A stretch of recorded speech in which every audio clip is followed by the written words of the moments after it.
കൂടുതൽ ചോദിക്കുന്നതിനേക്കാൾ ശക്തമാണ് കൂടുതലായിത്തീരുക എന്ന് ബോധമനസ്സിൻ്റെയും പാത്രത്തിൻ്റെയും നിയമം നമ്മെ ഓർമ്മിപ്പിക്കുന്നു.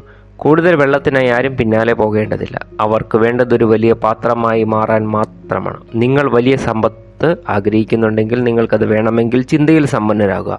നിങ്ങൾക്ക് വലിയ സ്വാതന്ത്ര്യം വേണമെങ്കിൽ സ്വാതന്ത്ര്യത്തിൽ ജീവിക്കുന്ന ഒരാളുടെ ചിത്രം നിങ്ങളുടെ ഉപബോധ മനസ്സിൽ നടുക. നിങ്ങൾക്ക് വലിയ സ്നേഹം വേണമെങ്കിൽ സ്നേഹം നിങ്ങളിലൂടെ ഒഴുകാൻ വേണ്ടി നിങ്ങളുടെ ഹൃദയം വലുതാക്കുക. പ്രപഞ്ചം എല്ലായ്പ്പോഴും വിശ്വസ്തമാണ്. നിങ്ങളുടെ ചുണ്ടുകൾ യാചിക്കുന്നത് എന്താണെന്നല്ല, മറിച്ച് നിങ്ങളുടെ മനസ്സ് സത്യത്തിൽ വിശ്വസിക്കുന്നത് എന്താണെന്നതാണ് അത് പ്രതിഫലിപ്പിക്കുന്നത്. ഇന്നു മുതൽ നിങ്ങൾ നിങ്ങളോട് തന്നെ ചോദിക്കുക, എൻ്റെ പാത്രത്തിന് എന്ത് രൂപമായിരിക്കണം?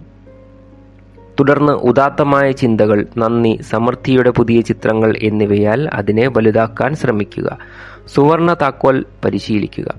ഭയം അടുത്തെത്തുമ്പോഴെല്ലാം നിങ്ങൾ മനസ്സിൽ ദൈവത്തിലേക്ക് തിരിയുക. കാരണം ഉറവിടം ഒരിക്കലും നിലയ്ക്കുന്നില്ല.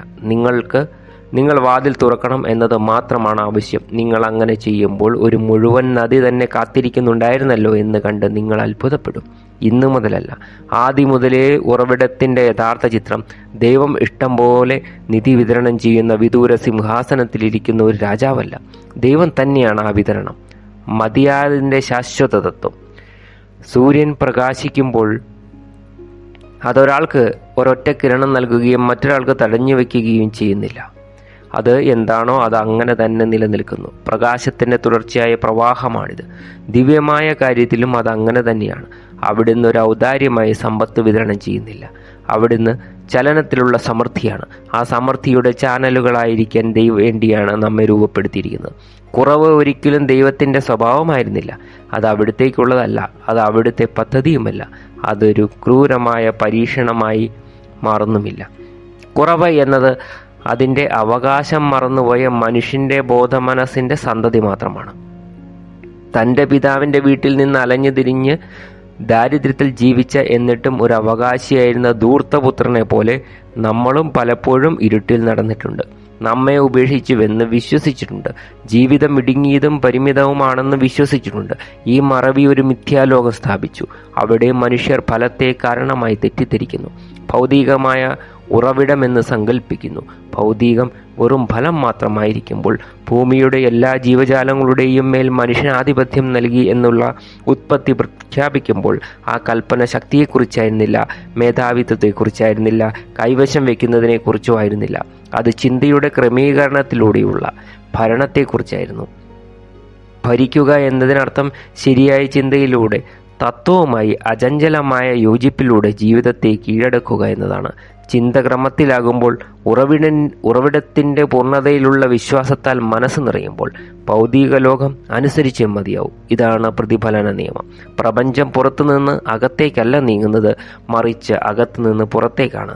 തെറ്റായ വിശ്വാസം ദൈവത്തെ വിദൂരനും കർക്കശക്കാരനും കോപത്തിനും ശിക്ഷയ്ക്കും കഴിവുള്ളവനും ഇഷ്ടം പോലെ നൽകാനും തടഞ്ഞു വയ്ക്കാനും കഴിവുള്ളവനുമായ ഒരു വികലമായ ഒരു ചിത്രം വരച്ചിട്ടുണ്ട്. ഈ ചിത്രം ബോധമനസ്സിൽ ആഴത്തിൽ പതിയുമ്പോൾ അത് വിശ്വാസത്തെ തടസ്സപ്പെടുത്തുന്നു. ദൈവം ഏത് നിമിഷവും ഉപേക്ഷിക്കുമോ എന്ന് ഭയപ്പെടുന്ന ഒരു ഹൃദയത്തിൽ സമ്പത്തുണ്ടാകാൻ കഴിയില്ല. ജീവിതത്തിലെ അവശിഷ്ടങ്ങൾക്കായി പരക്കം പായണമെന്ന് വിശ്വസിക്കുന്ന ഒരു മനസ്സിൽ സമൃദ്ധി ഉണ്ടാകാൻ കഴിയില്ല. എന്നാൽ ഉറവിടത്തിൻ്റെ യഥാർത്ഥ ചിത്രം പുനഃസ്ഥാപിക്കപ്പെടുമ്പോൾ നാം ദൈവത്തെ കേവല സ്നേഹമായി, അക്ഷയമായി, ഒരു തത്വമായി, ഒരു ശ്വാസത്തിലുള്ള മാറ്റമില്ലാത്ത സാന്നിധ്യമായി അറിയുമ്പോൾ വിശ്വാസം സ്ഥാപികമാവുകയും പ്രവാഹം ഉടനടിയാവുകയും ചെയ്യുന്നു. ഉറവിടം ഉപാധികളോടെ നൽകുന്നതല്ല, മനുഷ്യൻ്റെ സ്വീകരിക്കാനുള്ള തുറന്ന മനസ്സിൻ്റെ അളവനുസരിച്ച് അത് പ്രകടമാകുന്നത്. നിങ്ങളിൽ ശ്വാസമെടുക്കുന്ന അതേ ജീവൻ തന്നെയാണ് പ്രപഞ്ചത്തെ സൃഷ്ടിക്കാൻ ശ്വാസം നൽകിയതെന്ന് നിങ്ങൾ തിരിച്ചറിയുമ്പോൾ സൃഷ്ടാവും സൃഷ്ടിയും തമ്മിൽ വേർതിരിവില്ലെന്ന് നിങ്ങൾ അറിയും. നിങ്ങൾ ഒരു അപരിചിതൻ്റെ കയ്യിൽ നിന്ന് യാചിക്കുകയല്ല. നിങ്ങളുടെ സ്വന്തം ദിവ്യസത്തയുടെ പ്രവാഹം സ്വയം പ്രകടിപ്പിക്കാൻ നിങ്ങൾ അനുവദിക്കുക മാത്രമാണ് ചെയ്യുന്നത്. അപേക്ഷിക്കുന്ന ബോധമനസ്സിൽ നിന്ന് ഐക്യത്തിൻ്റെ ബോധമനസ്സിലേക്കുള്ള മഹത്തായ ആത്മീയ മാറ്റമാണിത്. ചിന്ത കുഴപ്പത്തിലാകുമ്പോഴെല്ലാം, ഉത്കണ്ഠ ആധിപത്യം സ്ഥാപിക്കുമ്പോഴെല്ലാം, ഭയം നിയന്ത്രണം ഏറ്റെടുക്കുമ്പോഴെല്ലാം നിങ്ങൾ നിങ്ങളുടെ ആധിപത്യം പുറം ലോകത്തിൻ്റെ കൈമാറ്റം ചെയ്യപ്പെട്ടിരിക്കുന്നു. എന്നാൽ ആദിമ കൽപ്പന ശക്തിയിലൂടെയല്ല, മറിച്ച് ചിന്തയുടെ ക്രമീകരണത്തിലൂടെ ആ ആധിപത്യം തിരിച്ചു പിടിക്കാൻ നിങ്ങൾ വിളിക്കുന്നു. ഒരു മനസ്സ് തത്വവുമായി യോജിപ്പിൽ വരുമ്പോൾ ആ ആശയം ആ ഓരോ ആശയവും ക്രമപ്പെടുത്തിയ സൃഷ്ടിയുടെ വിത്തായി മാറുന്നു. ഓരോ വയലിലും എന്ന പോലെ നിങ്ങൾ ക്രമം വിതച്ചാൽ നിങ്ങൾ സമാധാനവും സമൃദ്ധിയും കൊയ്യും. ഉറവിടത്തിൻ്റെ യഥാർത്ഥ ചിത്രത്തിൻ്റെ വ്യത്യാസം ഇതാണ്. ക്രമരഹിതമായ സാഹചര്യങ്ങളുടെ ശൃംഖലയായി ജീവിതത്തെ കാണുന്നതിൽ നിന്ന് അത് നിങ്ങളെ മോചിപ്പിക്കുന്നു. ഓരോ സാഹചര്യത്തിനും പിന്നിലും മാറ്റമില്ലാത്തൊരു തത്വം പ്രവർത്തിക്കുന്നു എന്ന ഉറപ്പ് അത് നൽകുന്നു. ആ തത്വത്തിൽ നിങ്ങൾ വിശ്വസ്തത പുലർത്തുകയാണെങ്കിൽ ആരംഭം മുതൽ അനുവദിച്ച പൂർണ്ണമായ അവകാശം നിങ്ങൾ ആശ്വസിക്കുക. നിങ്ങൾക്ക് ലഭിക്കുന്നതിൽ നിന്ന് ഒന്നിനും നിങ്ങളെ തടയാൻ കഴിയില്ല. ദൈവം നൽകുകയും എന്നിട്ട് തിരിച്ചെടുക്കുകയും ചെയ്യുന്നില്ല. പ്രതിഫലമായിട്ടോ ശിക്ഷയായിട്ടോ അവിടുന്ന് ഒരു തുള്ളിയായി അനുഗ്രഹങ്ങൾ അളന്നോ നൽകുന്നില്ല. വറ്റാത്ത സമുദ്രം പോലെ അവിടുന്ന് സമൃദ്ധി തന്നെയാണ്. ഒരിക്കലും നിലയ്ക്കാത്ത പ്രകാശം പോലെ. ഒരു ദൈവത്തിൻ്റെ പിന്നാലെ പോയി യാചിക്കാൻ മനുഷ്യനെ ഉദ്ദേശിച്ചിട്ടില്ല. അവൻ തിരിച്ചു വരാനും താൻ ഇതിനകം അവകാശിയാണെന്ന് ഓർക്കാനും വിളിക്കപ്പെട്ടിരിക്കുന്നു. കുറവൊരു സ്വപ്നം മാത്രമാണ്. മറവിയിൽ നിന്ന് ജനിച്ചൊരു നിഴലാണ്. അതേസമയം സത്യം ആത്മാവിൽ ഇതിനകം നട്ടുവളർത്തിയ ശാശ്വത സമൃദ്ധിയാണ്. അതിനാൽ നിങ്ങളുടെ ജീവിതത്തിലേക്ക് നോക്കി അവിടെ ഏത് ചിന്തകളാണ് ഭരിക്കുന്നതെന്ന് ചോദിക്കുക. അത് വിശ്വാസത്തിൻ്റെ ക്രമമാണോ അതോ സംശയത്തിൻ്റെ കുഴപ്പമാണോ? ആധിപത്യം സാഹചര്യങ്ങളിലല്ല, മനസ്സിൽ തന്നെയാണ് കണ്ടെത്തുന്നത്.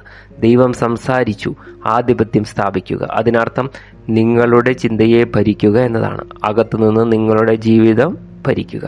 നിങ്ങൾ ആ അടിത്തറയിൽ ഉറച്ചു നിൽക്കുമ്പോൾ നിങ്ങളുടെ ജീവിതത്തിലെ കുറവുകൾ ഇല്ലാതാകുകയും അനുഗ്രഹം നിങ്ങളെ വിട്ടുപോയിട്ടില്ലെന്ന് അത് ഉറവിടത്തിൽ സത്യത്തിലേക്ക് നിങ്ങളെ കാലെടുത്ത് വയ്ക്കാൻ വേണ്ടി കാത്തിരിക്കുക മാത്രമായിരുന്നു എന്നും നിങ്ങൾ അറിയും. ഇത് ആദ്യത്തെ പാർട്ടാണ്. അടുത്ത പാട്ടിനായിട്ട് കാത്തിരിക്കുക. Thank you.